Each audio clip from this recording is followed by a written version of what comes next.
सो हम लोग डिस्कस कर रहे हैं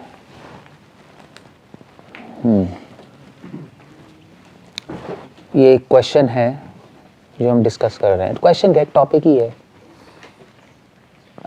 जो क्वेश्चन भी समझ लीजिए जो महाप्रभु ने रामानंद राय से पूछा था। तो डिस्कशन जी रामानंद राय के साथ महाप्रभु ने कई क्वेश्चंस पूछे थे रामानंद राय से। उसमें से एक क्वेश्चन है,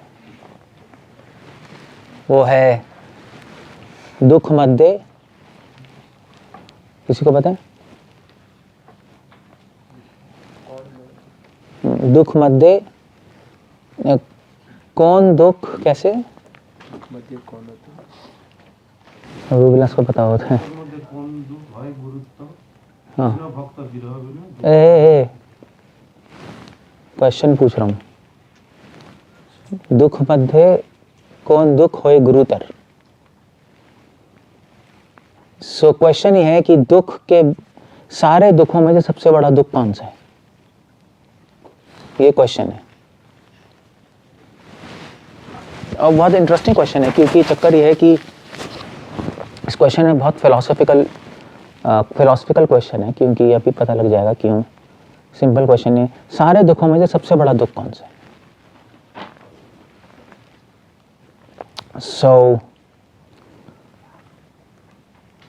तो अगर हम देखेंगे, अगर हम एनालाइज करेंगे सारे दुखों में से सबसे बड़ा दुख कौन सा है, तो हमें पता लगेगा कि चैतन्य आपू ने क्वेश्चन पूछा और अलग अलग फिलोसफर्स इसका आंसर अलग अलग तरीके से देते हैं। जो मायावादी होंगे वो इसका आंसर कैसे देंगे? वो कहेंगे मतलब आई मीन टू से मायावादी ज्ञानी लोग और ध्यानी लोग, वो लोग कहते हैं कि सबसे बड़ा दुख क्या है? सबसे बड़ा दुख है संसार में कहते हैं जन्म और मृत्यु, वही सबसे बड़ा दुख है। बुद्धिस्ट भी जन्म और मृत्यु सबसे बड़ा दुख है।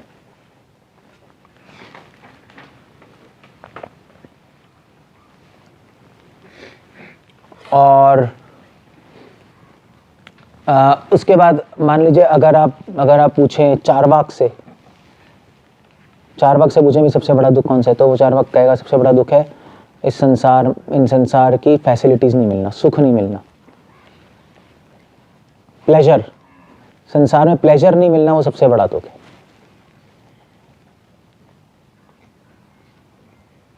चारवाक के अकॉर्डिंग यही है, संसार में प्लेजर नहीं मिलना सबसे बड़ा दुख है। सो आप कहोगे वेल ठीक है, और कौन फिलोसफर्स हैं? मोस्टली दो कैटेगरीज हैं। सो बट चैतन्य महाप्रभु रामानंद राय का आंसर कुछ और ही था। अगर आप उनसे पूछो तांत्रिकों से पूछो कि सबसे बड़ा दुख क्या है, तो तांत्रिक कहेंगे भाई शक्तियां सिद्धियां नहीं मिलना वो सबसे बड़ा दुख है। योगियों और तांत्रिकों से उनका एम सिद्धि ये पाना है, सिद्धि नहीं मिलना सबसे बड़ा दुख है। और इस संसार के लोगों से पूछो सबसे बड़ा दुख क्या है, सक्सेस नहीं मिलना, पैसे नहीं मिलना सबसे बड़ा दुख है। ये मेटेरियलिस्टिक लोग, तो सबकी अपनी अपनी डेफिनेशन है सबसे बड़े दुख की।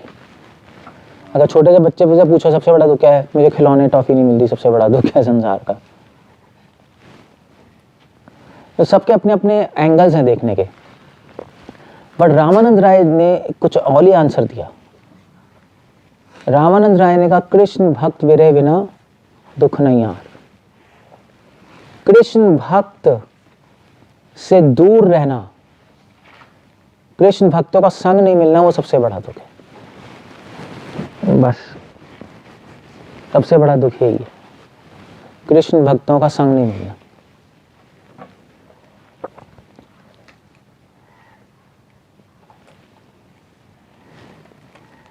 कृष्ण भक्त विरह बिना दुख नहीं आर, दुख नहीं देखी यार। सो भक्तों का संग नहीं मिलना सबसे बड़ा दुख है। ये जो थीम है भक्त संग की, भक्तों का संग मिलना, एक्चुअली ये थीम रामानंद राय ने बोली और बाद में हमारे जो आचार्य हैं उन्होंने इसी थीम पे सारी फिलॉसफी बेस की है, क्योंकि वे अल्टीमेटली भक्ति सुख देती है ना, भक्ति से हमें सुख मिलता है, दुख हटता है। भक्ति में सबसे बड़ा सुख क्या हुआ? सबसे बड़ा सुख है भक्तों का संग मिलना। अगर आप इसको उल्टा कर दो तो सबसे बड़ा दुख है भक्तों का संग नहीं मिलना, और सबसे बड़ा सुख है भक्तों का संग मिलना। आप उल्टा देखोगे तो ऐसे ही है। सुख मध्य कौन सो कार्य पूछा है क्या? ये नहीं पूछा ना, ये क्वेश्चन नहीं है इसी में इंक्लूडेड है। सबसे बड़ा सुख है भक्तों का संग मिलना।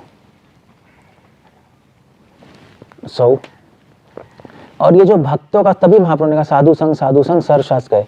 हमारी पूरी फिलॉसफी साधु संग पे बेस्ड है। फॉर एग्जाम्पल बलदेव विद्याभूषण ने जब वेदांत सूत्र पे कमेंट्री लिखना शुरू किया तो वो आता है पहला सूत्र अथातो ब्रह्म जिज्ञासा। तो सारे आचार्यों ने, वैष्णव आचार्यों ने और सबने, बाकी आचार्यों ने लिखा कब अथातो ब्रह्म जिज्ञासा, ब्रह्म की जिज्ञासा करनी चाहिए। कब करनी चाहिए ब्रह्म की जिज्ञासा? ठीक है, जब मनुष्य शरीर मिल गया, या जब आपने सारे वेद पढ़ लिए, या वैराग्य आ गया। फॉर एग्जाम्पल अलग अलग ओपिनियंस थी, मगर बलदेव विद्याभूषण बिल्कुल अलग टेक लेके आए। उन्होंने कहा कब करना चाहिए ब्रह्म जिज्ञासा? जब साधु संग मिल जाए। साधु संग पे लिया है वो सीधा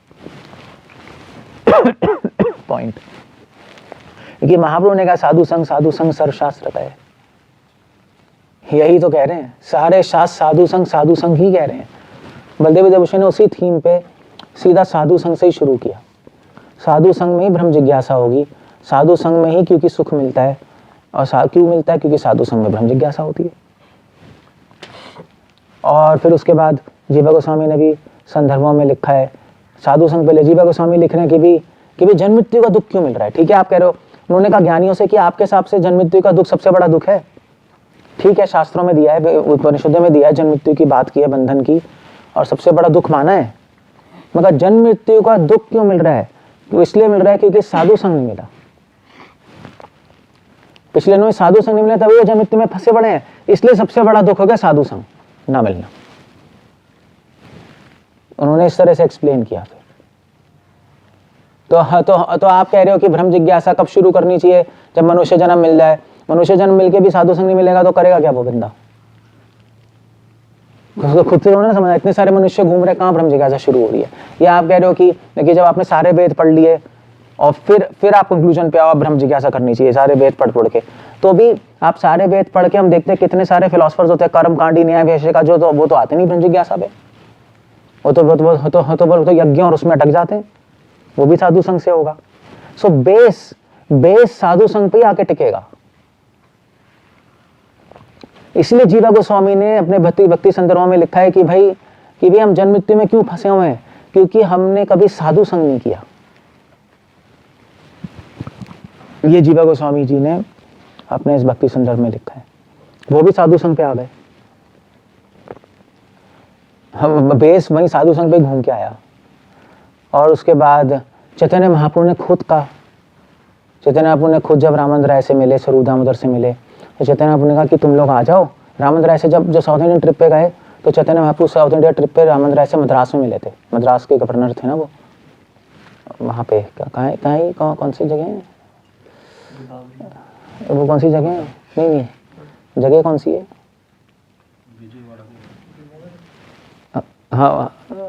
हाँ, भीमावरम में गांव, वो गांव जिससे गौरा जिस गांव से भूल गया मैं, कौन से? नहीं, भीमावरम में गौरा उस गांव से है। गौरदास अपना नाम भूल गया मैं उसका। हाँ, भीमावरम के पास ही है। कर्नूल भी शायद है। नहीं वे तो जब महाप्रभु वहाँ गए गोदावरी के तट पे, तो रामानंद राय से कहा कि तुम आ जाओ जगन्नाथपुरी जल्दी से, क्योंकि मैं तुम्हारा संग चाहता हूँ। हम बैठ के दोनों कृष्ण कथा करेंगे। So you see the point. तभी महाप्रभु ने पूछा कि सबसे बड़ा दुख कौन सा है? सारे दुखों में से सबसे बड़ा दुख कौन सा है? दुख और भी है संसार में, मृत्यु भी दुख है, जन्म मृत्यु भी दुख है, वो तो शास्त्रों में है ही, ऐसा नहीं है दुख नहीं है। मगर सबका बेस, सबसे बड़ा दुख है कृष्ण भक्त मेरे बिना दुख नहीं देखी यार। साधु संग से, साधुओं से छूटना, उनसे विरह होना सबसे बड़ा दुख है, अच्छे साधुओं से। क्योंकि अगर साधुओं का संग नहीं मिलेगा तो हम कुछ भी कर लें, हम 1 इंच भी एडवांस नहीं कर पाएंगे। हमसे कितने ही स्वाध्याय कर लें, कितनी चैंटिंग कर लें, एडवांस नहीं कर सकते। आपको उसमें क्या प्रॉब्लम है? हम लोग अपना चैंटिंग कर लेंगे, अपना रीडिंग कर लेंगे, अपनी सर्विस कर लेंगे, ठीक है, साधु संग की क्या जरूरत है? वृंदावन में बैठ के, ठीक है, अपने घर में बैठ के हम कर लेंगे रीडिंग चैंटिंग, अपना आगे बढ़ जाएंगे। आप नहीं पढ़ पाओगे, बहुत बड़ी इल्यूजन है ये। क्योंकि आप कितने ही पढ़ लो, वहां से निकाल ही नहीं पाओगे, क्योंकि आप वही देखोगे जो आपका दिमाग है। आपका जो फ्रेम ऑफ माइंड है वही दिखाई देगा, और कुछ दिखाई नहीं देगा आपको वहां। और अब चैंटिंग करोगे, खुद से कर सकते हो बैठ के, मगर कितना चैंटिंग कर लोगे पूरे दिन? पूरे दिन तो नहीं कर सकते। और वो भी चैंटिंग करते वक्त एटीट्यूड सही नहीं हो पाएगा आपका अगर अकेले बैठ के करोगे आप। तभी तो भक्तिनाथ ठाकुर ने कहा तुम्हारा क्या है, हाँ, कैसे तुम्हार निर्जन भजन, ये है निर्जन भजन, ये भी केवल कैतव्य, ये ऐसी कुछ है। ये जो कि निर्जन घरे, पता नहीं कैसे सॉन्ग में आता है। हाँ, प्रतिष्ठा सतारे निर्जन घरे तब हरिनाम केवल कैतव। तो कह रहे हैं अकेले बैठ के मत करो, क्योंकि चक्कर ये है कि ये चैंटिंग, श्रवण कीर्तन इंपॉर्टेंट है, सबसे इंपॉर्टेंट है, बट वो संग कीर्तनम, संग में है। क्योंकि साधु संग में जो आप पढ़ोगे, साधुओं से जब सुनोगे तो जो पढ़ोगे तब वहां पे दिखाई देगा, और वहां से निकाल पाओगे, वरना नहीं दिखाई देगा। और जब साधु संग में जब चैंटिंग करेंगे तो सही एटीट्यूड से चैंटिंग होगी, वरना एटीट्यूड धीरे धीरे खराब हो जाएगा फिर से, और ना ही एंथुसियाज्म मिलेगा हमें चैंटिंग करने का। थोड़े टाइम बाद डल हो जाएगा पूरा, ओके क्या हो रहा है, डल हो गया सब कुछ। So that's the whole point. So इसलिए चैतन्य महाप्रभु ने कहा साधु संग सर्वशास्त्र का 2 बार बोला है।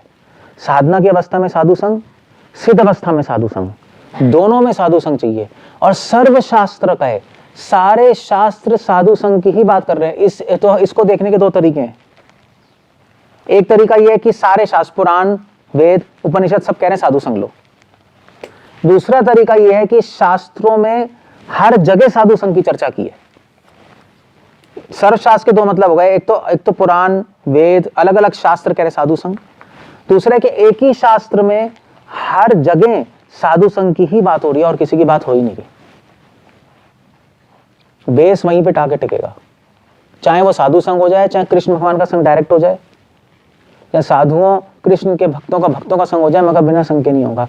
और इसलिए 11वें कैंटो में वो श्लोक नहीं आता, तो भगवान उद्धव से नहीं कह रहे कि कितने सारे लोग मेरे भक्तों का संग करके पार कर गए, है ना। भगवान एग्जांपल्स दे रहे हैं, कितने सारे लोगों ने साधु संग किया और वो भगवान को प्राप्त कर गए। कितने सारे लोगों ने मेरा डायरेक्ट संग किया, जटायु, गजेंद्र, गोपियां, और वो संसार से बाहर निकल गई। तो भगवान कह रहे हैं चाहे मेरा संग करो, चाहे साधु संग करो, संग तो होना चाहिए। साधु मतलब होता है, साधु मतलब अच्छा संग, सत्संग। सत में दोनों चीजें आ जाएंगी, भगवान और भक्त। हमारे लिए भक्ति होंगे, क्योंकि भगवान तो है नहीं, अभी कोई लीला तो हो नहीं रही कोई, इससे भगवान हमें दिखाई दे। सो ये है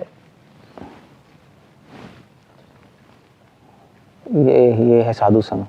इसलिए चैतन्य, इसलिए रामचंद्र रहने का कृष्ण भक्त विरह विनय बिना दुख नहीं देखी यार, इसलिए बोला। इनफैक्ट जो पूरी भागवतम का थीम ही ये है, कृष्ण भक्त विरह। पूरी भागवतम का थीम ही ये चल रहा है, कृष्ण भक्त विरह। तो इस स्टेटमेंट को समझने के दो तरीके हैं। कृष्ण भक्त विनय, कृष्ण क्या है, कैसे लाइन, हाँ, कृष्ण भक्त विरह दुख नहीं देखी यार। तो कहने कृष्ण भक्त विरह। अब आप सोच के देखो, पूरी भागवतम इसी पे बेस्ड है। या तो एक भक्त को दूसरे भक्त से विरह हो रहा है, या भगवान को कृष्ण भक्त से, अपने भक्तों से विरह हो रहा है। एक ही बात है। दूसरे कृष्ण भक्त विरह, कृष्ण को कृष्ण भक्तों से विरह हो रहा है, अपने भक्तों से, वो भी तो थीम है। भगवान के लिए भी सबसे बड़ा दुख यही है, अपने भक्तों से विरह होना। पूरी थीम ये चल रही है भागवतम की, और क्या हो रहा है। गोपियों से अलग हो गए, भगवान को विरह हो रहा है। और right from first canto Bhishma Pitamah को विरह हो रहा है भगवान से जब सैया पे लेटे हैं। कुंती महारानी को विरह हो रहा है कृष्ण से जब वो हस्तिनापुर जा रहे हैं। शुरुआत ही वहीं से हो रही है, थीम वहीं से है, सीधा सीधा। सुखदेव गोस्वामी स्टार्ट वहीं से, व्यासदेव को विरह हो रहा है सुखदेव गोस्वामी से जब वो जा रहे हैं, अपने बच्चे छोड़ना हो रहा है। सब यही तो चल रहा है, और क्या चल रहा है। विदुर मैत्रेय, विदुर जी को विरह हो रहा है, कृष्ण मान चलेगा। उद्धव जी को विरह हो रहा है, कृष्ण मान चलेगा। विदुर मैत्रेय संवाद ही वो है, विदुर उद्धव जी का संवाद वही है। सब पूरी भागवतम ये चल रही है। सो कृष्ण भक्त विरह के दो मतलब हो गए, या तो एक भक्त को दूसरे भक्त से विरह, या कृष्ण को भक्तों से विरह, या भक्तों को कृष्ण से विरह। ये सबसे बड़ा दुख है बस, और इससे बड़ा दुख कोई नहीं है। अब ये तो पार्ट 1 हो गया। पार्ट 2 क्या है इस लेक्चर का कि महाप्रभु ने पूछा ही क्यों है ऐसा क्वेश्चन कि सबसे बड़ा दुख क्यों है ना। ऐसा क्वेश्चन क्यों पूछा, उल्टा क्यों नहीं पूछा सबसे बड़ा सुख क्यों है, क्या है सबसे बड़ा सुख, क्या है ये नहीं पूछा ना, है ना। 2 बार आया दुख वाला, दूसरी बार क्या है।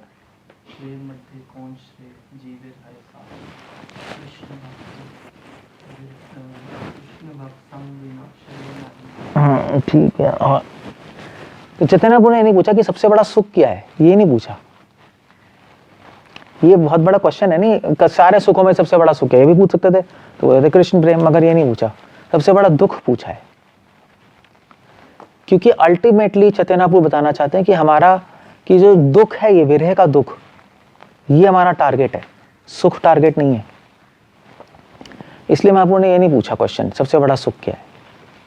वो ऑलरेडी इंक्लूडेड है कि साधु संग मिलना ही सबसे बड़ा सुख है, इंक्लूडेड है उसमें, भगवान का संग मिलना ही सबसे बड़ा सुख है, मगर वो हमारा टारगेट नहीं, हमारा टारगेट विरह है।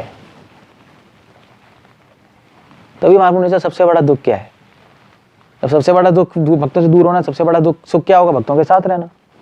सबसे बड़ा दुख क्या, भगवान से दूर होना, तो सबसे बड़ा सुख क्या, भगवान के साथ रहना। नेचुरली इंटरेस्ट है ये पॉइंट, बट चैतन्य महाप्रभु ने कहा कि नहीं नहीं नहीं, हमारा टारगेट दुख है। तो आप पूछोगे भी टारगेट दुख क्यों है आपका, तो क्या आप भक्तों से दूर रहना चाहते हो, भगवान से दूर रहना चाहते हो, ये आपका प्रपोजल है, आपका टारगेट ये दुख है। तो आपने कहा नहीं, ये प्रपोजल नहीं है हमारा। हमारा ये प्रपोजल है कि अगर जब हम भक्तों से दूर होते हैं, भगवान से दूर होते हैं, तो भगवान को पाने की और भक्तों को पाने की इच्छा करोड़ों गुना बढ़ जाती है, और फिर जब उनका संग मिलता है तो सुख भी करोड़ों गुना बढ़ जाता है।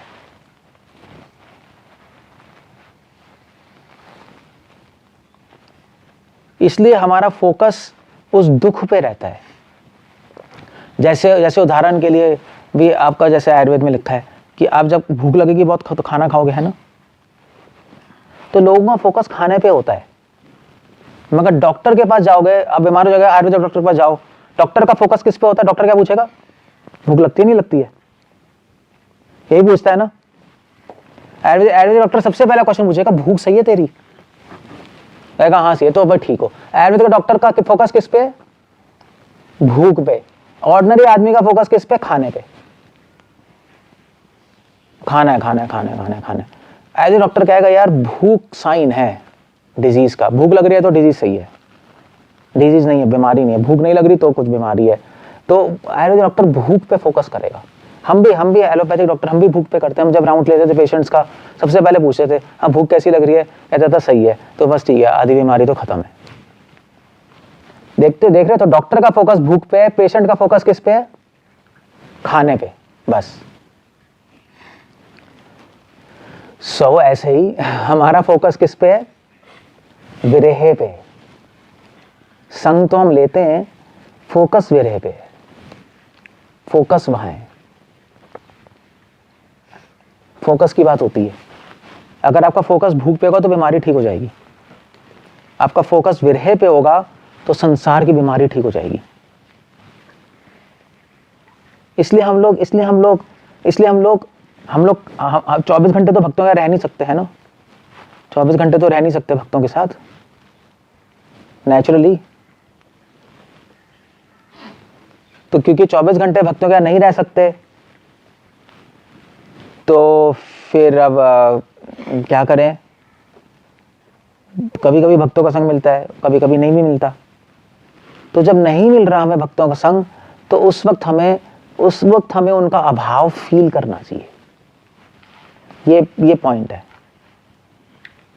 भक्तों का संग मिलता है तो हमें अच्छा लगता है, उसको हम करते हैं, हाँ कितना अच्छा लग रहा है। भक्तों का संग नहीं मिलता, तो भक्तों का जो संग नहीं मिल रहा उसको हम फील करना चाहिए कि हमें भक्तों का संग नहीं मिल रहा, उसको अपने माइंड में रखना चाहिए। जैसे भगवान भी है, भगवान का संग तो नहीं मिल रहा अभी हमें, तो उस पॉइंट को माइंड में रखना चाहिए कि हमें भगवान का संग नहीं मिल रहा, हम क्या करें। तो उससे एडवांसमेंट बहुत जल्दी होती है। और फिर जब भक्तों का संग मिलता है तो हमें अच्छा भी लगता है, वी फील नाइस, हो या this is good, this is nice, है ना। सो ये पॉइंट है। इसलिए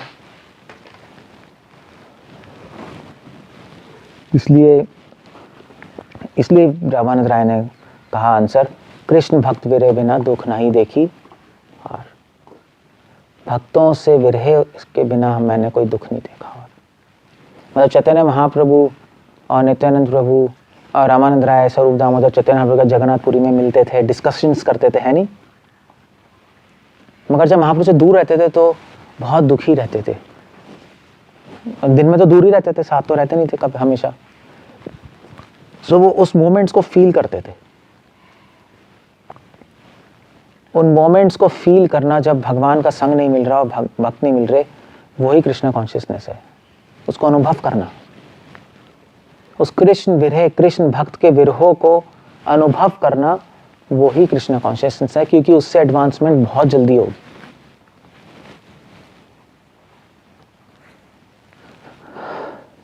फोकस की बात है और कुछ नहीं है, दैट्स ऑल। फोकस से ही सारी चीजें चेंज होती हैं। मगर हम लोग ऐसा करते नहीं, हमारी प्रैक्टिस होती नहीं ऐसी, है ना। हमारी प्रैक्टिस होती नहीं। जब हम अकेले होते हैं तब भी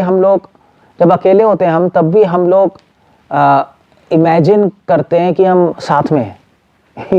ये एक उल्टा फिनोमेना है। जब अकेले होते हैं हम कृष्णा बुक पढ़ेंगे और इमेजिन करते हैं, हाँ कृष्णा साथ में, हम कृष्ण के पास टाइम्स माइंड में देखते रहते हैं, या भक्तों का, या शिला प्रभुपाद की बुक्स पढ़ रहे हैं, प्रभुपाद का संग मिल रहा है। हम हमेशा संग पे फोकस करते हैं, हम विरह पे फोकस नहीं करते। और वो चैतन्य महाप्रभु की टीचिंग ये नहीं है। चैतन्य महाप्रभु तो टीचिंग इससे भी ऊपर है। वो कह रहे हैं विरह में संग मिलेगा। विरह में जो संग होता है वो और गाढ़ा होता है, संग में जो संग होता है वो इतना गाढ़ा नहीं होता। जब दूर होते हैं तो रिमेम्बरेंस बहुत स्ट्रांग होती है, अगर दूरी महसूस कर रहे हो तो। अगर दूरी महसूस नहीं कर रहे तो भूल ही जाओगे, जिससे दूर हो उसको भूल ही जाओगे। जैसे हम कृष्ण से दूर हैं, अगर हम महसूस नहीं कर रहे हैं कृष्ण से दूर है, कृष्ण को भूल जाते हैं, नहीं, खत्म, जीरो हो जाता है, सब भूल ही जाते हैं भगवान को। तो अगर हम दूरी महसूस कर रहे हैं, विरह महसूस कर रहे हैं, तो स्मरणम बहुत स्ट्रांग हो जाता है। ऐसे माँ को बच्चे से दूर कर दो, माँ 24 घंटे बच्चे के बारे में सोचती रहेगी, है ना, यही है ना। तो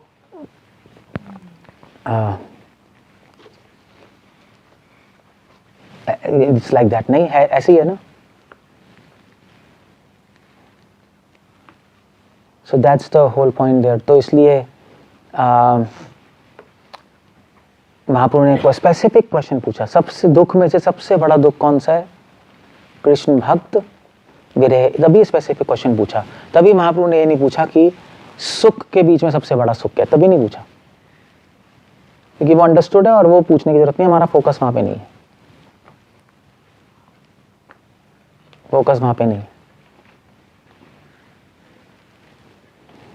ओके। सो अब एक और पॉइंट है इस क्वेश्चन में, सारे दुखों में सबसे बड़ा दुख कौन सा है? कृष्ण भक्त विरह दुख नहीं देखी यार। एक और क्वेश्चन यहाँ पर आता है कि एक्चुअली चैतन्य महाप्रभु ने ये क्वेश्चन उठाया, ये सबसे बड़ा दुख क्या है? चैतन्य महाप्रभु ने ये क्वेश्चन इसलिए उठाया ये बताने के लिए कि कलयुग की साधना साधु संगी है, संग कीर्तनम। ऑल्दो हम कलयुग में कीर्तनम कहते हैं, श्रवण कीर्तन कहते हैं ना साधना। मगर चैतन्य महाप्रभु ने हमें ये बताया कि एक्चुअली साधना साधु संग ही है साधना, क्योंकि श्रवण कीर्तन भी बिना साधु संग के काम नहीं करेगा। इनफैक्ट श्रवणम का मतलब ही साधु संग है। आप सुनोगे किससे? साधु सुनो, कोई बंदा तो चाहिए सुनने के लिए। मतलब आप यूट्यूब पे काम यूट्यूब पे सुन लेंगे, वहां पे भी तो कोई बंदा ही बोल रहा है, कोई मशीन थोड़े ना बोल रही है।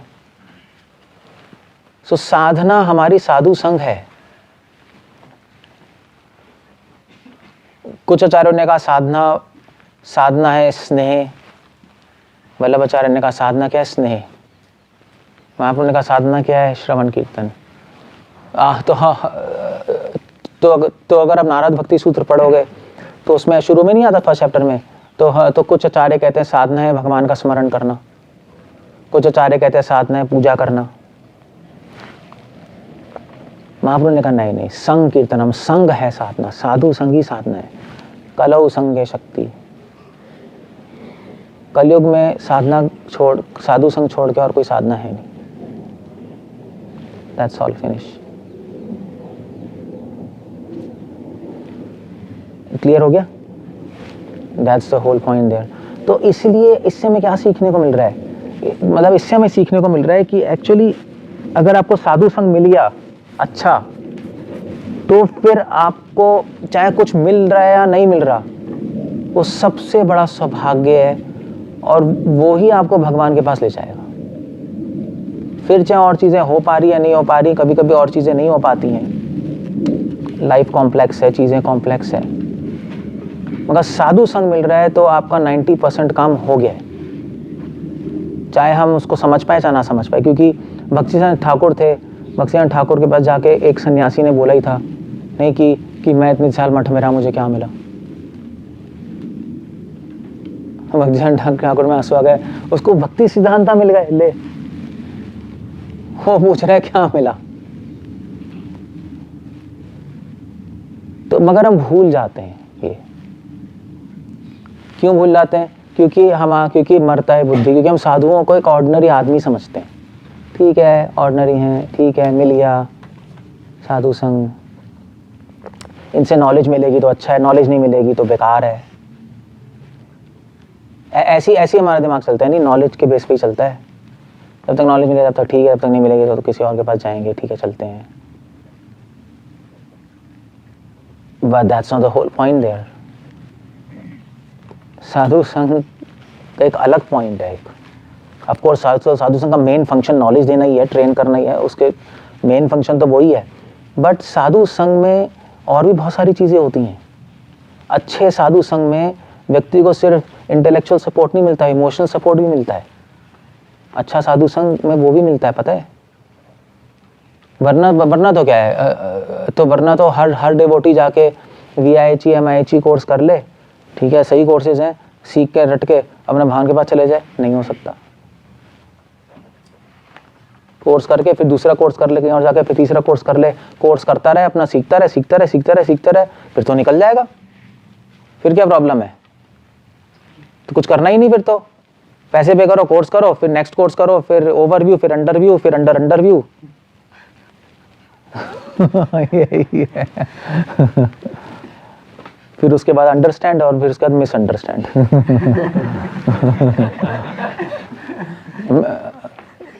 नहीं तो मिसअंडरस्टैंड पता है ना क्या होता है? मिसअंडरस्टैंड मतलब मिस को अंडरस्टैंड करना, शादी। कोर्स कर करके अंडरस्टूड, ठीक है अब मिसअंडरस्टैंड, अंडरस्टैंड के अब अंडरस्टैंड हो गया, ठीक है अब मिसअंडरस्टैंड होगा। सो ऐसे पॉसिबल नहीं है, ये फॉर्मूला गलत है। साधु संग मिलना बहुत मुश्किल है। नारायण क्या है वो, सुदुर्लभ प्रशांत आत्मा मुक्तानाम अपि सिद्धानाम दुर्लभ प्रशांत। कोटिशु अपि। साधु संग मिलना बहुत दुर्लभ है, और साधु संग को ऑर्डनरी समझना वो बहुत सुलभ है। आपके माइंड में इमीडिएटली आ जाएगा, ठीक है। तो इंटेलेक्चुअल सपोर्ट मिलता है, इमोशनल सपोर्ट मिलता है साधु संग में। आप पूरी लाइफ कैसे कर जाओगे अकेले? इम्पॉसिबल है। एक्सपेरिमेंट करके देख लो, आप घुस जाओगे अंदर, नहीं हो सकता, वो पॉसिबल नहीं है। वो जिसने भी किया है वो फिर या तो गिर जाएगा शादी, कुछ तो कहीं तो वो जाएगा। हमारी सोल की टेंडेंसी है, सोल की टेंडेंसी है प्रेम, यही तो हमारी फिलॉसफी है। और अगर उसको नहीं मिलेगा कहीं से, ऑफ कोर्स कंडीशन, भगवान से तो अभी मिल नहीं रहा पूरी तरह, कहीं से तो वो चुनेगा, कुछ तो होगा, तो फिर उसका फॉल डाउन होगा। अगर मतलब मान लीजिए अगर मिसअंडरस्टैंड नहीं होगी तो मैन अंडरस्टैंड हो जाएगा, होमो बन जाएगा, वो कुछ हो जाएगा, कुछ तो हो जाएगा। कहीं टेंडेंसी से तो कहीं जाएंगी ना, टेंडेंसी को रोक नहीं सकते ना, हमारी वैष्णव फिलॉसफी है। तो इंटेलेक्चुअल सपोर्ट, इमोशनल सपोर्ट, और फिर एक और सपोर्ट होता है जो साधु संग में मिलता है,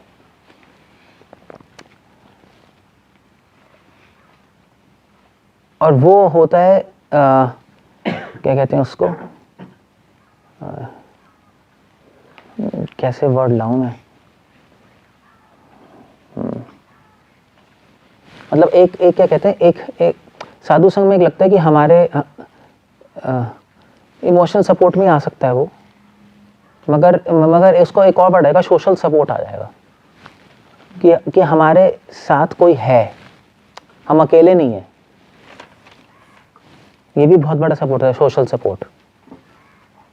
मतलब चाहे उस डिवोटी से, मतलब चाहे उस डिवोटी से आप मंदिर में, आपका कोई कनेक्शन नहीं है किसी से, नहीं, आप मंदिर में हो, उसी से आप चल सकते हो, क्योंकि आपको लगेगा ना यार और भी तो भक्त हैं। सोशल सपोर्ट होता है ना, सोशल सपोर्ट होता है ना कि भाई चलो और भी तो कर रहे हैं, हम भी कर लेंगे। अगर आप पूरी दुनिया में अकेले हो तो भैया क्या है, कोई भी नहीं कर रहा, अब क्या करूं मैं। तो साधु संग में सोशल सपोर्ट भी होता है। तो ये सारे चीजें मिलके होती है, और सबसे बड़ा है साधु संग में कृपा, मर्सी। जिस साधु की सेवा करने से भगवान खुश होते हैं, ये भी बहुत बड़ा फैक्टर है। चाहे आप कुछ कर पा रहे हो, नहीं कर पा रहे हो, एक्स्ट्रा सर्विस कर रहे हो, भगवान बहुत खुश होंगे। Okay, yes.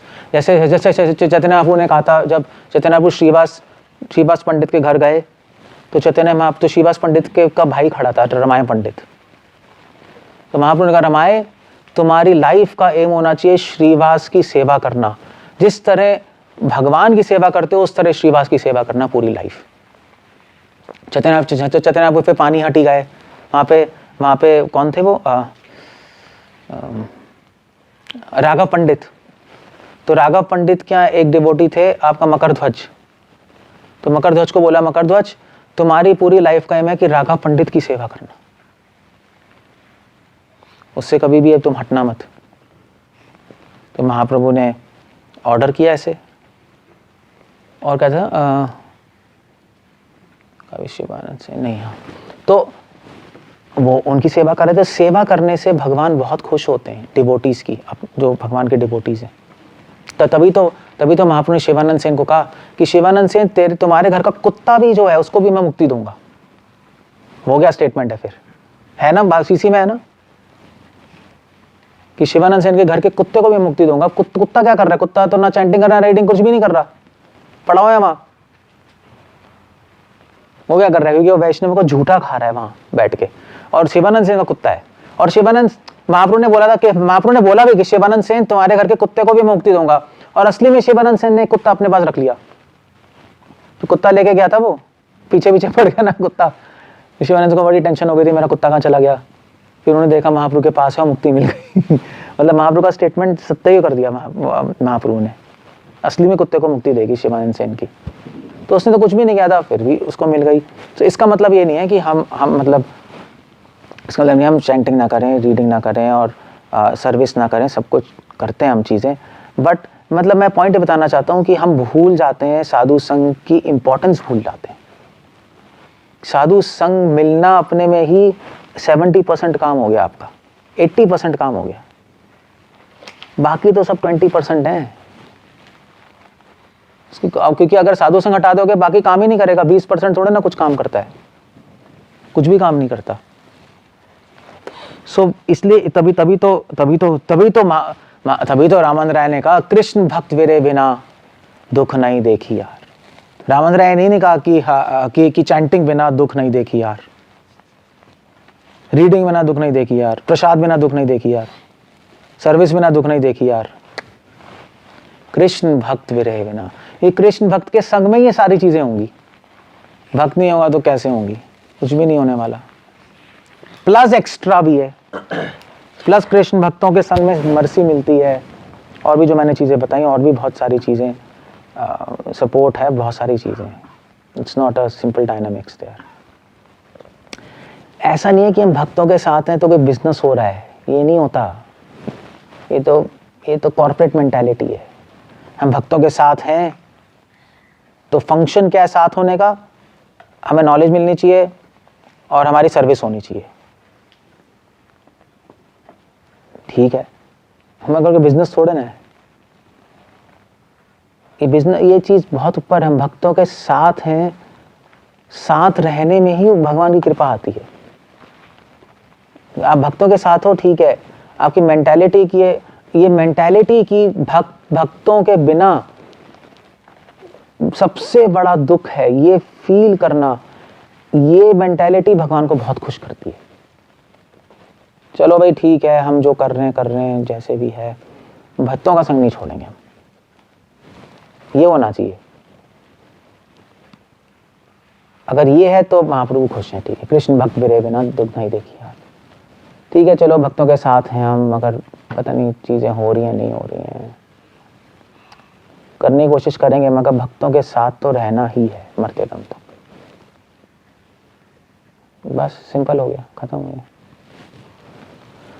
So that's the whole point there.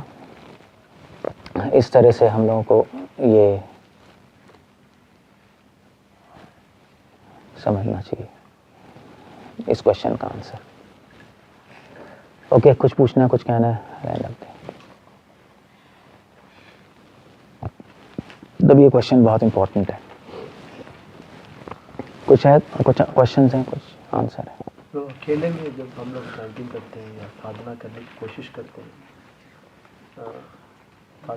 साधुओं के संग में ही उसका इफेक्ट रहता है। जनरली हम लोग, आपने एक्सप्लेन किया, अकेले में उसका इफेक्ट होता ही नहीं। इसका एक्चुअली क्या चैंटिंग है, मन ही आपको हरा देता है, क्या होता है एक्चुअली?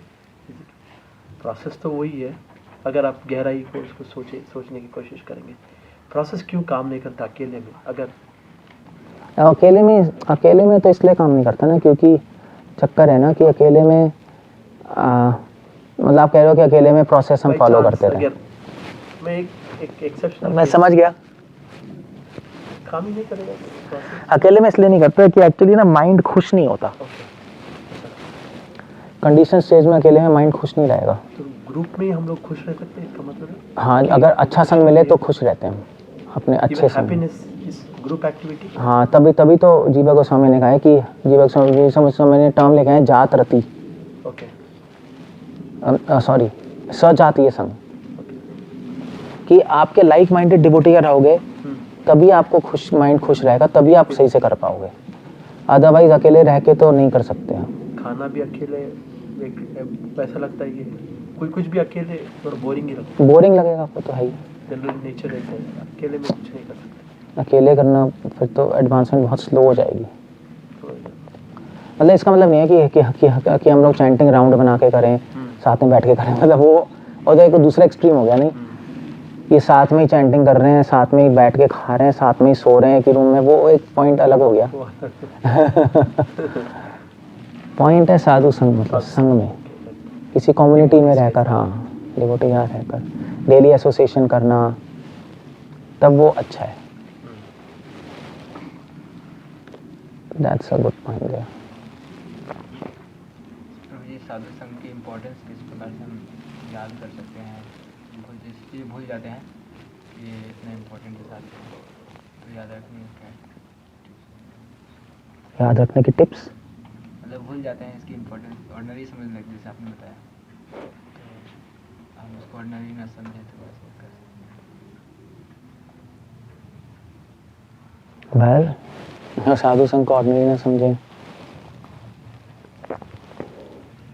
साधु संघ को ऑर्डिनरी ना समझें, उसके लिए हमें फिर साधुओं की लाइफ हिस्ट्रीज पढ़नी पड़ेगी और कॉन्शियसली याद रखना पड़ेगा। मतलब आप साधुओं के बारे में पढ़ोगे तो साधुओं की इंपॉर्टेंस पता लगेगी और आपको पता लगेगा कि जब स्क्रिप्चर्स पढ़ोगे तो आप वहाँ पे साधुओं पे फोकस करो और देखो कैसे भक्तों के बीच में इंटरेक्शन है, कैसे भक्त दूसरे भक्तों से मिलने के लिए ललायत रहते हैं और उनके साथ रहते हैं पूरे टाइम, उनकी सर्विस करें। जैसे प्रभुपाद लीलामृत पढ़ो, प्रभुपाद के डिसाइपल्स देखो कैसे सर्विस करें, प्रभुपाद से मिलने के लिए कितना ईगर रहते थे, तो उससे पता लगेगा यार कितनी इंपॉर्टेंस है साधु संघ की। ये लोग कैसे मर रहे हैं प्रभुपाद से मिलने को नहीं, क्यों है ऐसा? फिर माइंड सोचने पे मजबूर होता है ना। बस यही चीज़ है। तो जनरली हमारा फिलॉसफी जो आप डिस्कस करते हैं, हम लोग सुनते हैं कि कृष्ण से विरह की जो हम लोग ज़्यादा एम्फोसाइज करते हैं, लेकिन आज थोड़ा आपने डिफरेंट है, हाँ, डिवोटीज है, हाँ। के विरह के बारे में भी आपने बोला और वो बोला कि ये भी बहुत वो एज गुड एज उतना ही है, हाँ उतना ही है जनरली। बट हम लोग साधु संघ में रहते तो विरह तो आता ही नहीं ब्रो, क्योंकि हम लोग डिवोटीज के साथ ही है। साधु संघ से बाहर जाने से ही विरह आ सकता है, यहाँ पे रह के कैसे विरह आएगा? नहीं, यहाँ पे भी रह के आ सकता है। आई मीन टू से हम 24 घंटे तो है नहीं डिवोटीज के साथ, ठीक है, अकेले तो बैठते हैं रूम में, तो हमें होना चाहिए कि तो फर्स्ट टाइम हमें विरह होता है कि देखे कि शाम को आरती होगी, सब डिवोटीज आएंगे, अच्छा, कितना अच्छा होगा, डिवोटीज के हम दर्शन करेंगे। ओके। तो जैसे जैसे गोलोक वृंदावन में कृष्णा जब वन में जाते हैं तो गोपियों को विरह हो रहा है, ओके, शॉर्ट स्पैन में। हाँ वही तो, जब आ रहे हैं तो विरह खत्म हो रहा है। ओके, तो एग्जैक्टली यही है, तभी हम लोग आरती में आते हैं। आरती में सिर्फ कृष्ण के दर्शन थोड़े ना करने आते हैं, भक्तों के दर्शन करने भी आते हैं। ये सारे भक्त होंगे, कितना अच्छा लगेगा। सुबह की आरती वेट करते हैं, मंगल आरती में हाँ डिवोटीज आएंगे, कितना अच्छा लगेगा। तो ये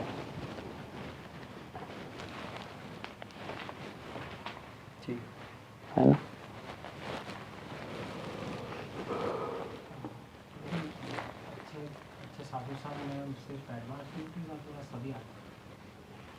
अच्छे साधु संघ में सिर्फ एडवांस की बात होती है या सब आ जाते हैं उसमें? मतलब संग करना है तो सिर्फ क्या है कि मतलब एडवांस डिवोटीज करना है? नहीं, सभी आ जाएंगे साधु संघ में, तो सभी आ जाएंगे। अब एडवांस डिवोटी हो तो ज़्यादा बेटर है, ऑफ कोर्स। नहीं है तो बाकी डिवोटीज भी आ गए, उसमें क्या है, बाकी डिवोटीज भी तो कृष्णा कॉन्शियस बात करेंगे ऑफ कोर्स। मतलब जो फालतू के डिवोटीज नहीं है टाइम वेस्ट कर रहे हैं फालतू में, अच्छे डिवोटीज हैं और अच्छे डिवोटीज एडवांस हैं तो ज़्यादा बेटर है।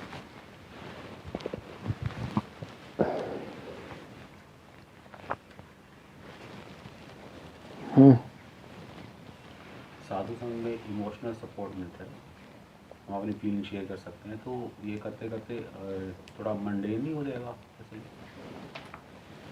बात करते रहो बैठ के, मैं अकेला नहीं रह सकता आपके बिना, मैं छोड़ के मत जाओ, क्या है ये? चिपकू टाइप का नहीं बन जाएगा वो सब? ये मंडेन थोड़ा ना बात हो रही है प्रभु। मंडेन के चांसेस तो नहीं, मुझे तो नहीं लगते, ऐसा तो कुछ नहीं है। तो ऐसा कौन करता है? कभी कभी मैंने भी, प्रभु ने पूछा, मैंने भी ऑब्जर्व किया है कि कभी कभी हो जाता है कि तो चिपको हो जाता है के साथ वो एक अलग लेवल होता है, मगर वो तो फिर मंडेन टाइप का हो गया ना। अजीब सा लगता है उसमें। हाँ, वो तो एक मंडेन हो गया ना। आप वो तो एक स्पिरिचुअल एडवांसमेंट के लिए हम साधु संघ से विरह हो रहा है, ऐसे थोड़ा ना कि एक मंडेन की आप मुझे छोड़ के मैं जाओ, आपके बिना नहीं रह सकता, ये सब क्या है, नॉनसेंस। तो ठीक है, साथ में रहेंगे तो क्या करेंगे, साथ में सोते हैं हम, ठीक है, और साथ में खाएंगे, ये क्या है, नॉनसेंस। तो वो अच्छा लगता है डिवोटीज के साथ मुझे। डिवोटी जो फ्रीक्वेंसी मैच होती तो फिर वो मैच पूरी हो जाती है, 32 के 32 गुण मिल जाते हैं। होता है वो ऐसा, तो मंडेन चीज़ें हैं। कभी कभी फ्रीक्वेंसी जो बोलते हैं ना, एक थोड़े डिवोटीज का एक ग्रुप में एक एक फीलिंग हो भी सकता है फ्रेंड्स बन जाएं, फ्रेंड्स बनते हैं, फिर उसके बाद वो कहें ठीक है, नेगेटिव नहीं। वो भी तो ठीक है, तो कर लो, फिर रह लो। कौन मना कर रहा है? जो मना कर रहा है साथ में रहना, साथ में रह लो, साथ में रह के कृष्ण कथा डिस्कस करते रहो, खराबी क्या है? प्रॉब्लम क्या है उसमें?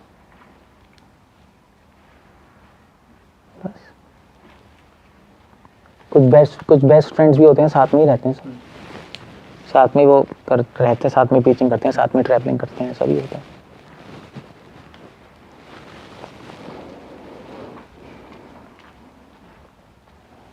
चलो, और कुछ?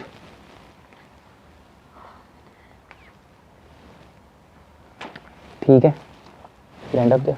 हरे कृष्णा। श्रील प्रभुपाद की